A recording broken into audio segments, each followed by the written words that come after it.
এক নদী রক্ত পেরিয়ে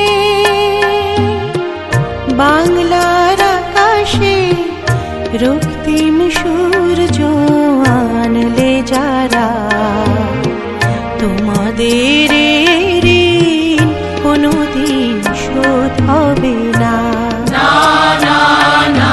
শোধ হবে না। মৃত্যুর মুখোমুখি দাঁড়িয়ে 7 কোটি মানুষের জীবনের সন্ধান আনলে যারা, সে দানের মহিমা কোনোদিন ম্লান হবে না, ম্লান হবে না।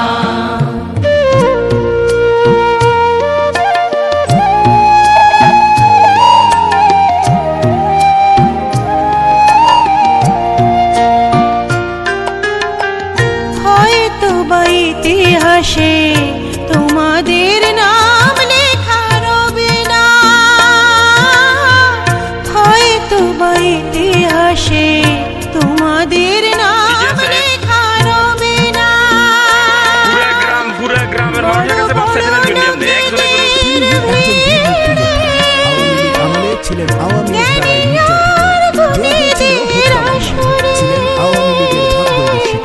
তোমাদের কথা কেউ কবে না, তবু হে বিজয়ী বীর মুক্তি সেনা, তোমাদের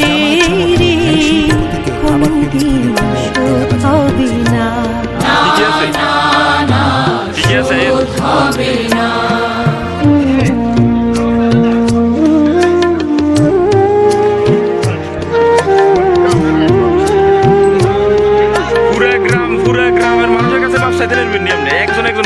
ঠাকুরা পড়ে থাক ইতিহাস নিয়ে, জীবনের দীনতা হীনতা নিয়ে, ঠাকুরা পড়ে থাক ইতিহাস নিয়ে, জীবনের দীনতা হীনতা নিয়ে।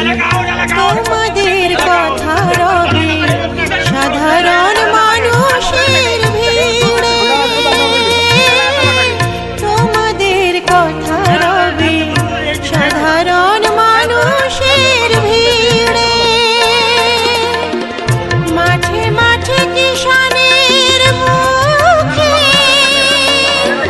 ঘরে ঘরে কিষানের বুকে,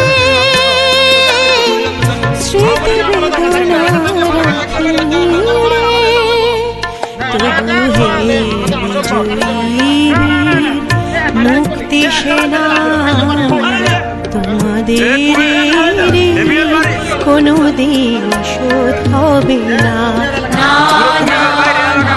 শোধ হবে না। এক নদী রক্ত পেরিয়ে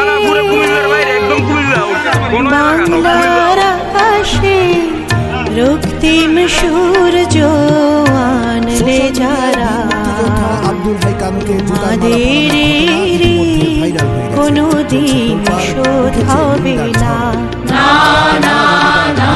শোধ হবে না। সরকারি প্রাথমিক বিদ্যালয় স্কুলের কাছেই তার বাড়ি পাতরডা বাজারে। তিনি ছিলেন উপজেলা কৃষক লীগের সাবেক সভাপতি। আওয়ামী লীগ ক্ষমতায় থাকার প্রথম দিকে শীর্ষ নেতৃবৃন্দের সাথে তার ছিল ভালো সম্পর্ক। সে সময় এলাকায় প্রভাব বিস্তার করেন, কিন্তু পরে আওয়ামী লীগের শীর্ষ নেতৃবৃন্দের সাথে খারাপ সম্পর্কের কারণে এলাকায় থাকতে পারেননি। হত্যা মামলার আসামিও হয়েছেন, কিন্তু আজীবন আওয়ামী লীগ করেছেন, দলটির জন্য ছিলেন নিবেদিত। একবার সাবেক প্রধানমন্ত্রী শেখ হাসিনার সাথে দেখা করার জন্য তার গাড়ির সামনে ঝাঁপ দিয়ে আলোচিত হয়েছিলেন।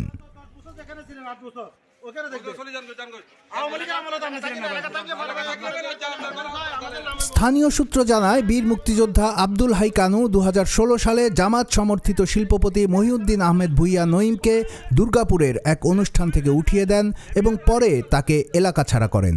এছাড়াও লুধিয়ারা, কুলিয়ারা, পাতরডা ও সনপুর গ্রামের অনেকেই তার দ্বারা নির্যাতিত হয়েছেন।